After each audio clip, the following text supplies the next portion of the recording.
ಭಾರತದ ಮೇಲೆ ದಾಳಿ ಮಾಡಲು 130 ಅಣು ಬಾಂಬ್ ರೆಡಿ. ನೇರ ಧಮಕಿ ಹಾಕಿದ ಪಾಕ್ ಮಂತ್ರಿ ಅನೀಫ್ ಅಬ್ಬಾಸ್.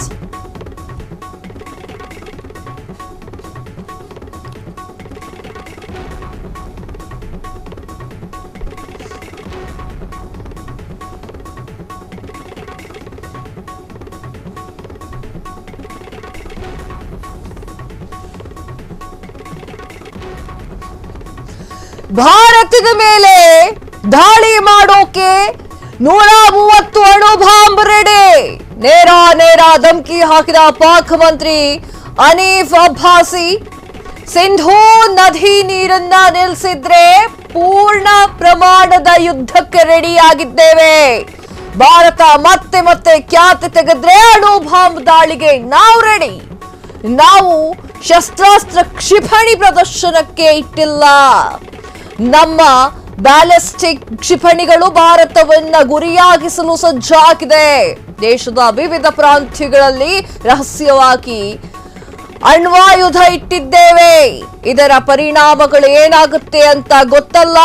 ನೇರ ಧಮಕಿ ಹಾಕಿದ್ದಂತಹ ಪಾಕ್ ಮಂತ್ರಿ ಅನೀಫ್ ಅಬ್ಬಾಸಿ ಭಾರತಕ್ಕೆ ಓಪನ್ ವಾರ್ನಿಂಗ್ ಕೊಟ್ಟಂತಹ ಪಾಪಿ ಪಾಕ್ ಮಂತ್ರಿ.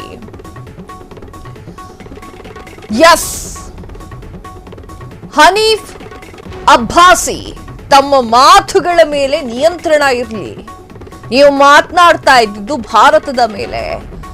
ನೀವು 130 ಅಣು ಬಾಂಬ್ ಅನ್ನ ಇಟ್ಟುಕೊಂಡು ಕೂತಿದ್ದೀರಲ್ಲ, ನಾವೇನ್ ಕಳ್ಳೆಕಾಯಿ ತಿನ್ಕೊಂಡು ಕೂತಿದೀವಿ ಅಂತ ಅನ್ಕೊಂಡಿದ್ದೀರಾ? ನಿಮ್ಮ 130 ಅಣು ಬಾಂಬ್ಗೆ ನಮ್ಮ ಹತ್ರ ಯಾವುದೇ ಆಯುಧ ಇಲ್ಲ ಅಂತ ಅನ್ಕೊಂಡಿದ್ದೀರಾ? ಮೊದಲು ಪಾಕಿಸ್ತಾನದಲ್ಲಿ ಇದ್ದವ್ರಿಗೆಲ್ಲ ಫಸ್ಟ್ ಊಟ ಸಿಗಲಿ, ಚೆನ್ನಾಗಿ ಮೃಷ್ಟಾನ್ನ ಭೋಜನ, ಆಮೇಲೆ ಯುದ್ಧಕ್ಕೆ ರೆಡಿ ಆಗೋರಂತೆ. 130 ಅಣು ಬಾಂಬ್ ಅನ್ನ ರೆಡಿ ಮಾಡಿಕೊಂಡು ಏನು ಮಾಡ್ತಾ ಇದ್ದೀರಾ? ಅಲ್ಲಿ ಪಾಕಿಸ್ತಾನದಲ್ಲಿ ತಿನ್ನೋಕೆ ಅನ್ನ ಇಲ್ಲದೆ ಕೂತ್ಕೊಂಡಿದ್ದಾರೆ. ನೀವು 130 ಅಣು ಬಾಂಬ್ ಇಟ್ಕೊಂಡು ಭಾರತಕ್ಕೆ ಹಾಕ್ತೀನಿ ಅಂತ ಹೆದರ್ಸ್ತಾ ಕೂತ್ಕೊಂಡಿದ್ದೀರಾ. ನಿಮ್ಮ ಗೊಡ್ಡ ಬೆದರಿಕೆಯನ್ನ ಭಾರತ ಯಾವತ್ತೂ ನಂಬಲ್ಲ.